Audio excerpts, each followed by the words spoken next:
Hello, Morongo Basin and listeners around the world online at Z107.7fm.com. This is your Z107.7 local news for Sunday, March 12th, 2023. With over 800,000 acres of wild and open desert in the Joshua Tree National Park, visitors taking their cars off designated roads can be difficult to monitor, and it can be potentially devastating to the fragile ecosystems that exist within the park.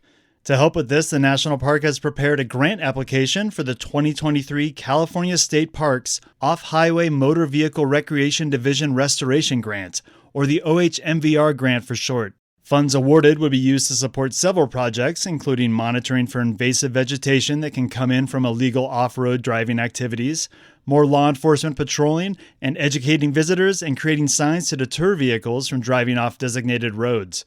In addition, there are off-roading hotspots in the national park that would receive extensive fencing to prevent current illegal off-road driving activities. The park submitted the preliminary application, and it's available for public comment from March 7th to May 1st. To review the grant application and provide comments, you can see a link at this story at z1077fm.com. The controversial 70-unit glamping resort planned along the edge of Pipes Canyon and Flamingo Heights died following a public hearing before the County Planning Commission in San Bernardino. Reporter Mike Lipsitz files this report.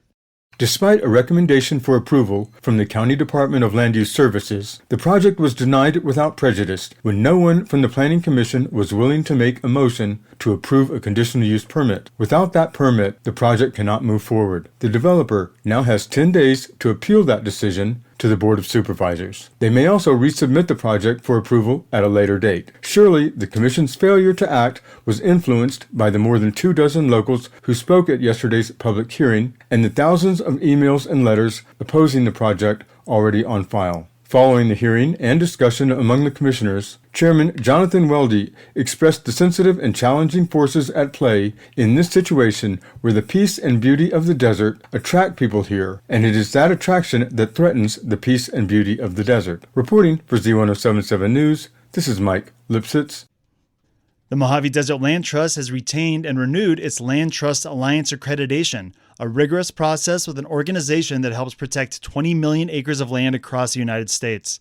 The process of receiving the accreditation looks at a land trust's fiscal accountability, organizational leadership, and land stewardship. MDLT says that being a nationally accredited land trust is a sign of their commitment to conservation excellence. They've protected over 120,000 acres of land throughout California, with the large majority being right here in the Morongo Basin.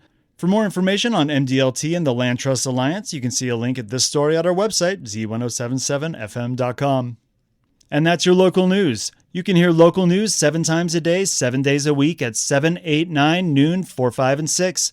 More Morongo Basin residents get their local news from Z107.7 than any other source.